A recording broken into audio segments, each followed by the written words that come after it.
Coucou tout le monde, j'espère que vous allez tous très bien. Je vous remercie de se retrouver aujourd'hui ensemble pour une nouvelle vidéo pour mon budget du mois de mars tout simplement. Alors, des petites choses vont changer parce que voilà, il y a eu tellement d'histoires. Encore une fois, je sais que je ne peux pas plaire à tout le monde, je ne vais pas reprendre la polémique là-dessus. Il y a des choses qui ne vous plaisent pas sur ma chaîne.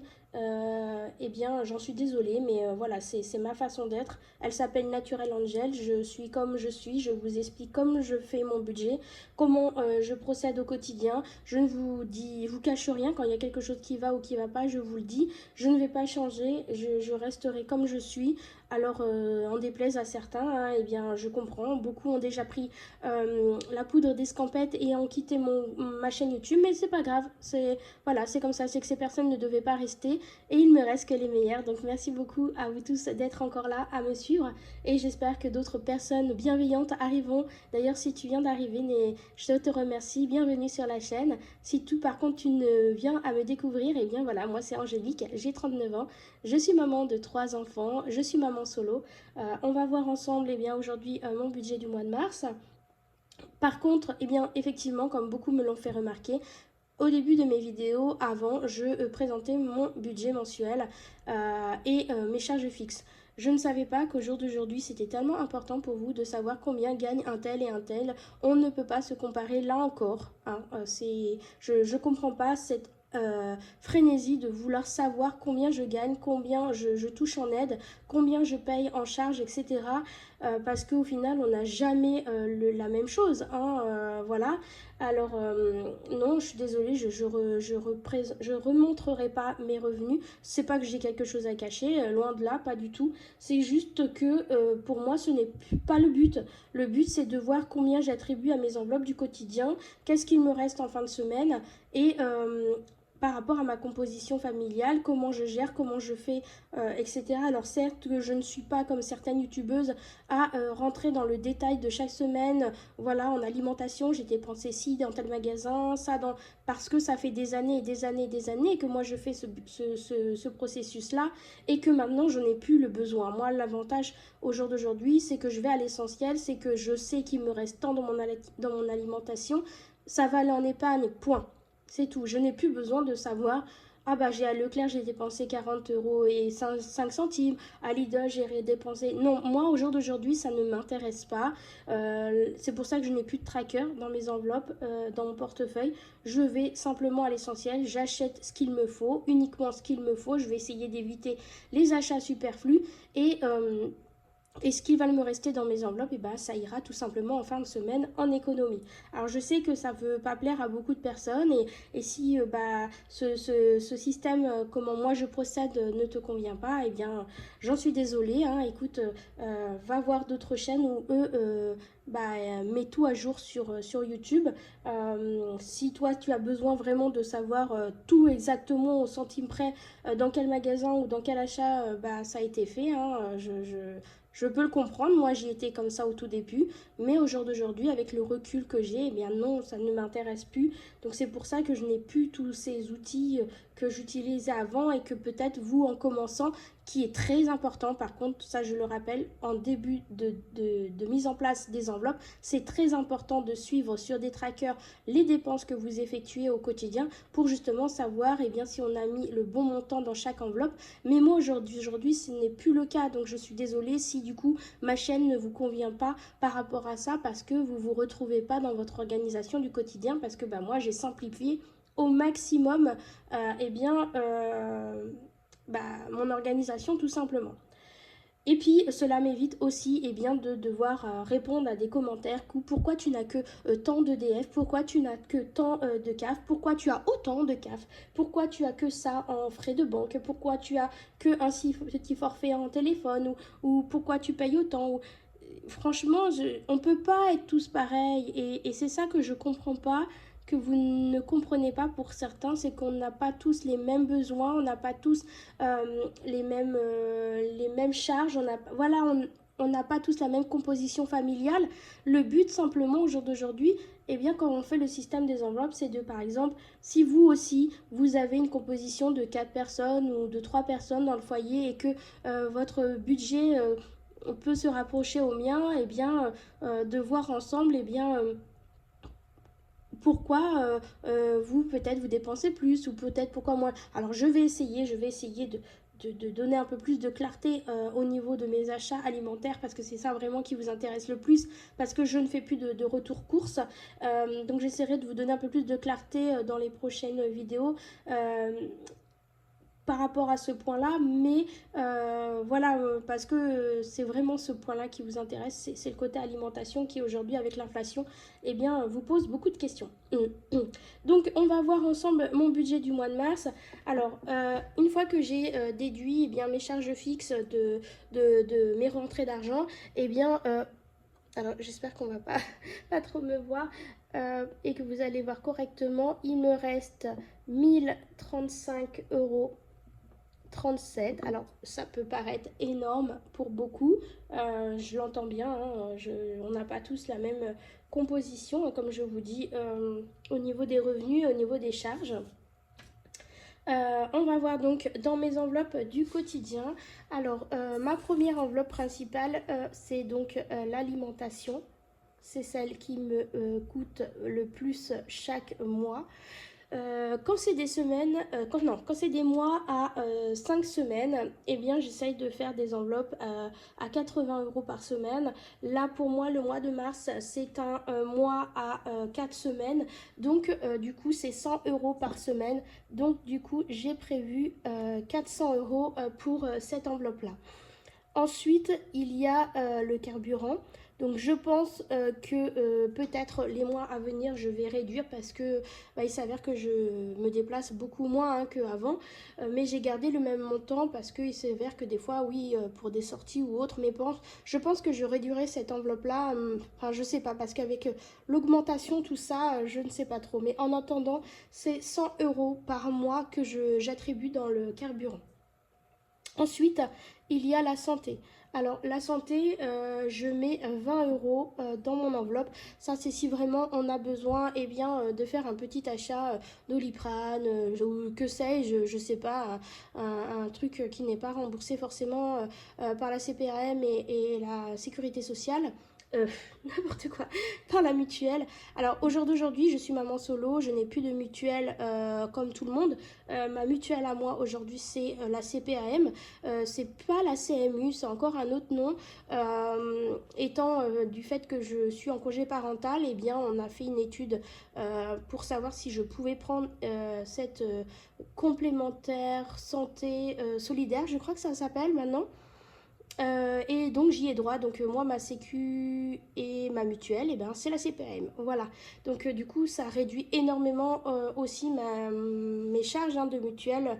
Je paye, je crois que pour moi et mes 3 enfants, je dois être à 38 €, oui c'est ça, 38 € par mois. Donc vous voyez, je peux pas, par rapport à d'autres personnes qui sont peut-être qui sont maman solo avec d'autres avec 3 enfants et n'ont peut-être pas la même mutuelle que moi, et donc voilà encore un point où on peut pas se retrouver. Et si vraiment j'ai un achat à faire, eh bien j'ai mon enveloppe santé, que vous savez que tous les mois s'il me reste sur mes 20 €, je mets dedans pour justement couvrir un achat qui n'était pas remboursé et que je dois faire l'avance des frais par exemple. Pour bébé, eh bien, baby, eh bien, j'ai 50 € par mois. Alors, j'essaye de faire au mieux, de n'acheter vraiment que le minimum et de prendre le maximum de fruits et légumes et de faire moi-même. Mais voilà, le temps me manque aussi. Et voilà, et quand on voit le prix de tout ce qui augmente, ça me revient quand même moins cher de faire moi-même.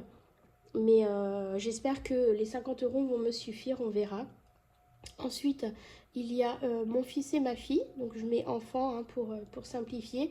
Je donne 10 € d'argent de poche à ma fille et 10 € que je garde dans mon portefeuille au cas où s'il y a un petit achat, un petit bonbon, un petit truc, voilà, un petit jouet à action ou quoi que ce soit, que un ou deux eux a besoin. Voilà, je prends dans cette enveloppe-là. Ensuite, il y a mon chat. Hop, mon chat, j'ai 20 euros par mois.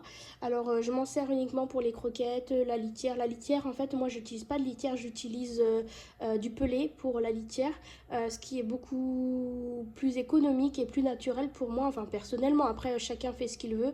Mais moi, je paye à peu près moins de 9 euros le sac de 15 kilos de pelé. Et c'est vrai que bah, je fais longtemps avec. Et au niveau des croquettes, et bah, c'est pareil, j'essaye d'acheter en gros ou alors sur internet, sur des sites comme Zooplus, etc.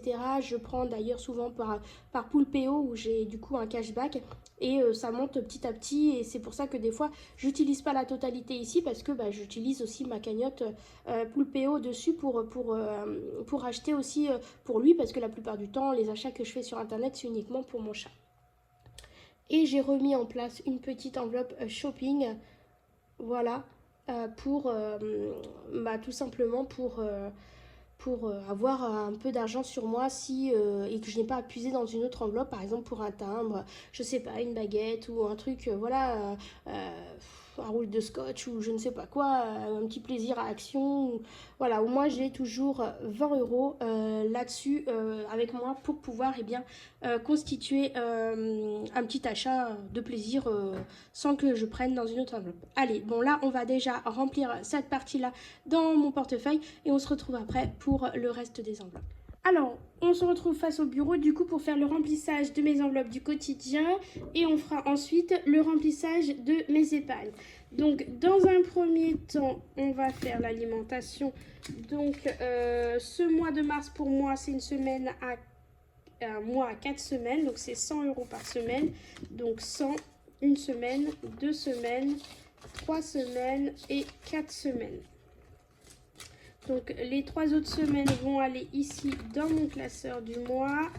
Et les premiers 100 euros vont aller dans mon mot terme. Voilà.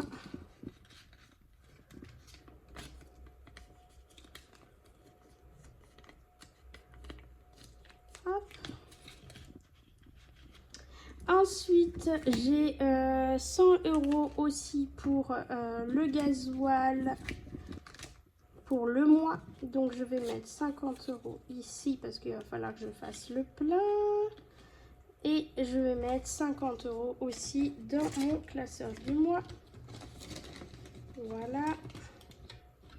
Ensuite, il y a la santé où eh bien j'ai 20 euros pour le mois.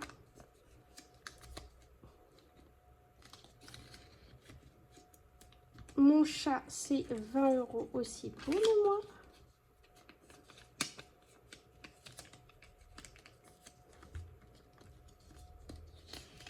Voilà.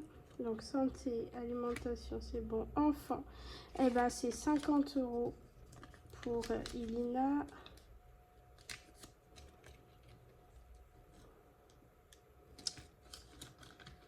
Voilà, je vais essayer au maximum d'acheter des légumes et de faire moi-même mes petits pots parce que ça coûte très cher les pots tout faits.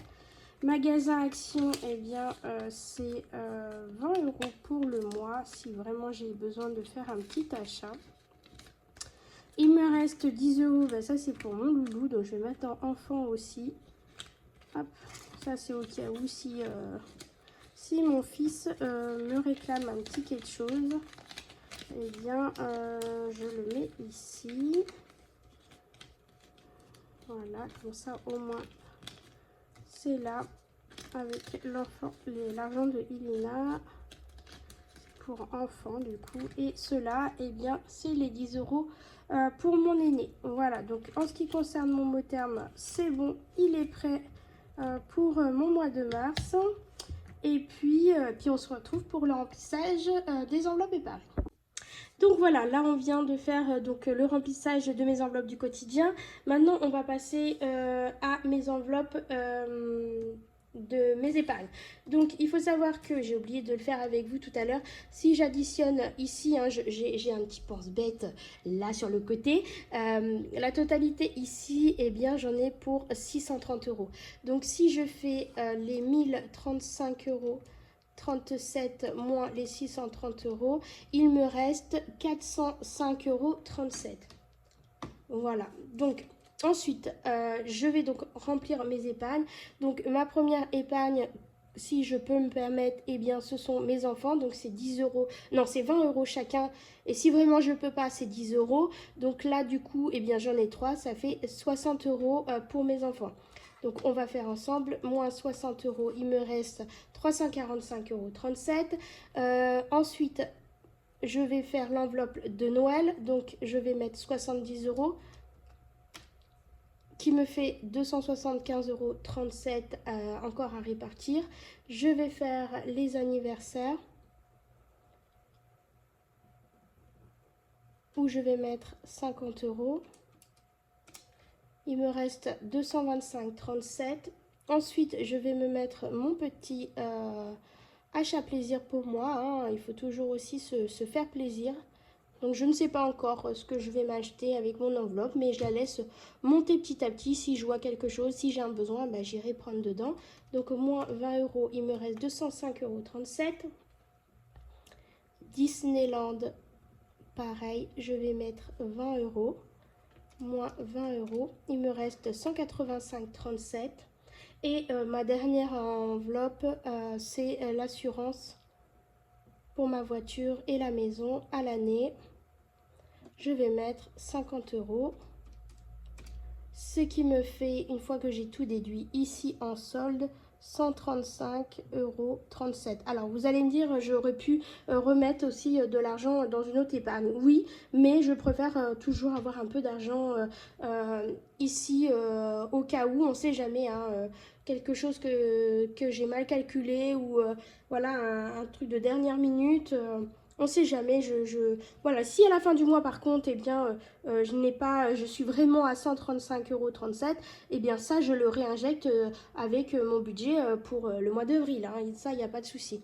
Donc, une fois qu'on a additionné ici, eh bien, on arrive à un total de 270 euros. Donc, si on reprend les 1035,37 € moins les 630, on arrive à 405,37, moins les 270, on est bien à 135,37 €. Voilà, donc pour cette partie-là, bien sûr, je l'ai fait en virtuel, hein, parce que, comme je vous ai dit en début de vidéo, je n'ai pas encore refait mes enveloppes.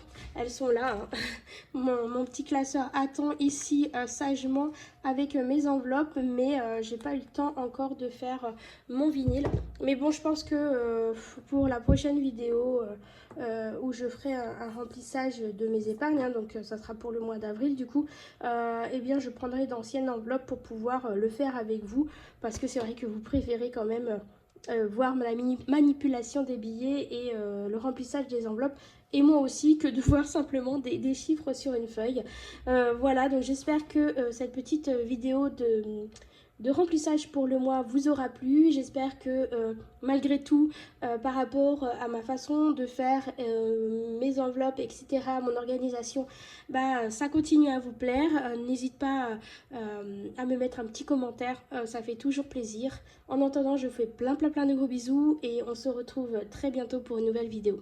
Ah oui, PS aussi, comme je vous l'ai dit, sur une prochaine vidéo, j'essaye suivant mon organisation, hein. Vous savez que maintenant je suis maman solo et c'est très dur pour moi de faire eh bien, des vidéos avec bébé, même si je suis entièrement à la maison, hein, parce que ça aussi on me l'a fait comprendre, que je suis à la maison et que je n'ai pas à me plaindre par rapport à d'autres personnes qui travaillent. Il ne faut pas oublier, mesdames et messieurs, que je suis normalement aide-soignante et que je travaille depuis l'âge de 16 ans et que je pense au jour d'aujourd'hui, j'en ai 39, que j'ai déjà bien travaillé. Je n'ai pas suffisamment travaillé parce que je ne suis pas encore à l'âge à la retraite, mais j'ai aussi des problèmes de santé et ça vous ne pouvez pas le savoir, je vous en parle pas, et que j'ai 3 enfants et que j'ai jamais pris de congé parental pour mes enfants, mes 2 premiers, et que même si je suis à la maison, il y a énormément de travail à faire, hein, pour les mamans qui savent et qui sont aussi à la maison, que c'est beaucoup du travail et que en plus je suis toute seule et que j'ai eu des enfants kangourous, hein, des enfants qui me lâchent pas, qui sont toujours collés à moi, et que pour faire le moindre tâche ménagère ou la moindre tâche à la maison, je suis obligée d'avoir mon bébé dans mon dos ou attachée avec moi sur une écharpe ou voilà ou un portage. Donc les mamans qui y ont vécu ça, ils savent ce que c'est et que c'est pas facile au quotidien. Donc j'espère que vous aurez des messages de bienveillance parce que je trouve très très dur de certaines remarques de personnes, de réflexions crues, enfin, déplacées par rapport à ça. Oui, je suis maman solo, oui, je suis maman et je ne travaille pas et je suis en congé parental, mais c'est pas pour autant que je me les glande et que je ne fais rien et que je suis dans mon canapé. J'ai du mal à avoir ce genre de message de personnes qui puissent encore penser au jour d'aujourd'hui ce genre de remarques. Bref, on va arrêter de parler de tout ça parce que sinon c'est pas positif du tout. En attendant, j'espère que vous allez passer un bon mois de mars. Et puis, je ne sais pas si je vais faire un bilan sur ma première semaine ou plutôt ma deuxième semaine. Je vais voir suivant mon organisation parce que bah, Ilina commence la crèche et moi j'ai beaucoup de rendez-vous à faire, comme je vous ai dit. Ça va me permettre aussi de me retrouver un peu, de prendre du temps pour moi que je n'ai pas au jour d'aujourd'hui. Et, euh, et voilà, donc si je peux et que j'ai le temps, j'essaierai de filmer la première semaine, le bilan. Ou sinon, je pense que je ferai à la quinzaine du coup. Voilà, en attendant, je fais plein plein de gros bisous. Encore une fois, désolée. Et prenez soin de vous et de votre budget. À très bientôt. Ciao.